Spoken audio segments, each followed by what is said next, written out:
All right, fellas, welcome back to another video. As always, grab that pen and paper, come here, have a seat.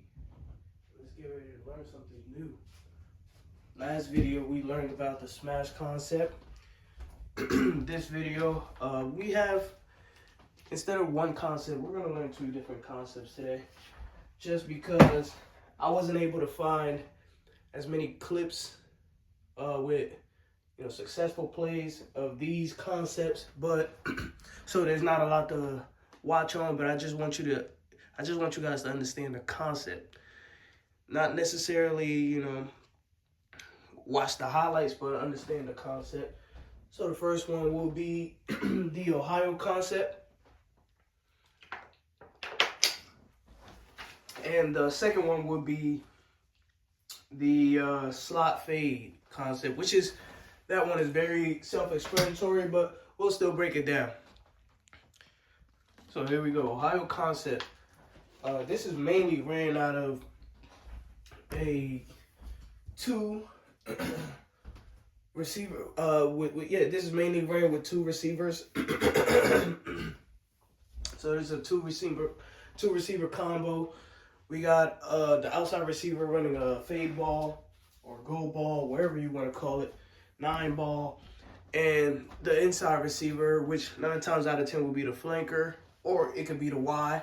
Just the inside guy is running a underneath out route, which is a square out, 5 out, whatever you want to call it, whatever terminology you use. This is mostly effective against a cover 3. And the main guy who you really want to hit is the out route, specifically in quick game situations, in 2-minute drive situations.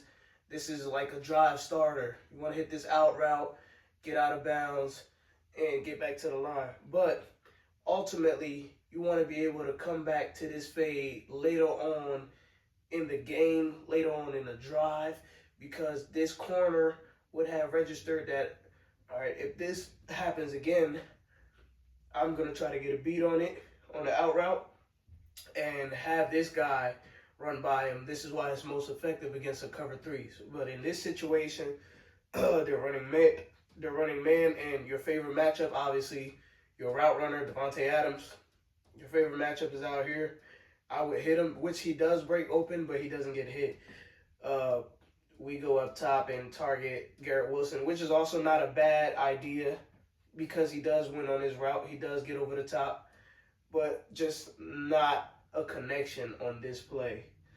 Let's look at another example. Actually, let's watch it one more time so you guys can see the concept. So out route fade, and we were not able to connect. Let's watch the next play. All right, so same game. And the Jets are going to be in a cover 4 in this coverage. And we're going to motion 85 out. So he's going to be the go ball. And BT, Brian Thomas Jr., which he does an excellent job of creating space at the top of the route. Takes his time, which you really don't want him to take too much time on this. So I believe this is perfect timing by him. But this is what you want in a 2-minute situation or a quick game situation here, and hit this out route right here, and hopefully he can get out to out to the boundary. But again, another concept, another variation of it, just out, go ball, and in a cover 3 or a cover 4 in this situation, this area is always vacated. This area is always vacated, and that's where you want to go with the ball each time. Until that corner decides to get greedy and take away this out route, you can never get tired of a completion. Next play. All right, so one last variation of it. Once again, the pass isn't completed to the play side. So it's really hard to find plays where they're actually completing it to the concept. But I want you guys once again to just understand the concept itself. It's out and a goal ball. So here they're doing it out of a 3 receiver set, but this third receiver is not part of the concept. It's just these 2 guys. And this is the combination here. And once again, this route will always turn out to be open if it's cover 3 or cover 4. This route right here, this is the vacated area. There's no defender truly out here. And this is what you want to hit every single time. But in this case, we hit our slot guy. He gets open over the middle, and it'll be a first down. Let's watch it again.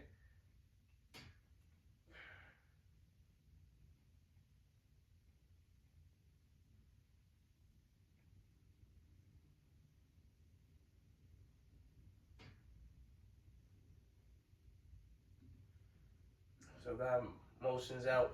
That was a bad angle. Let's watch it from this angle. There we go. So Jennings becomes the go ball. Persall, the out route.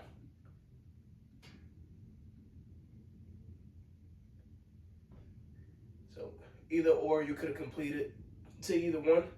But that is the goal of the Ohio concept. Let's talk about the next concept, which is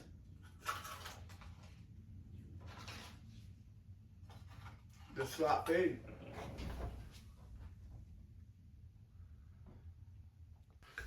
Alright, so the slot fade, this is a perfect example of it right here. And we get the perfect results as well. So very self-explanatory. You can run this from a 3 receiver formation, or a 3 receiver set. So trips, or you can run it by 2s. In this situation, we're looking at the top of the screen. Myers 16 will be doing the slot fade, and the outside receiver is the underneath route. So it's basically something like a smash concept. So the slot guy ends up having a deep route, and which is gonna get towards the sideline, and this guy once again is the pull defender. He just wants to pull whoever will be out here down, or whoever's manned up on him, not able to get off and help out on the deep ball. So in this situation right here, we're on the goal line. This corner can help on this fade. He can help on this fade. Even if it's man-to-man, if he sees that ball thrown, he can get depth and help out on this fade. But not if this route is underneath. So he's manned up, and he is occupied by this underneath route. You see how he's driving on this underneath route? And this leaves room for Myers right behind him for a touchdown. And this is what you want when you call slot fade. This is the exact results of what you are looking for when you call slot fade. All right? So you want to bring this guy down. So let's pretend that this isn't a man look. This is a cover 3. Let's pretend that it's a cover 3. Same situation. You want this guy to see this eye candy. Remember, in the smash concept, I call this underneath guy just eye candy. I'd rather give that up than give up a touchdown. But you want this guy to see this eye candy and get caught up in this eye candy situation, and have a receiver catch the ball right where he left from. And that's the reason we call smash fade. It works in cover 3 in a single high situation. So a cover 3 or man 1, this will be the perfect time to call that, because there wouldn't be any type of help from the middle safety. He would have to stay in the middle. And you're releasing vertical and then you're getting wide toward the sideline. So that gives that the ground for the safety to cover. That makes it even much more than a slot receiver running up the hash. So now he has more ground to cover. 9 times out of 10, he probably won't get there unless he knows that that is the play that's coming. So let's look at another example.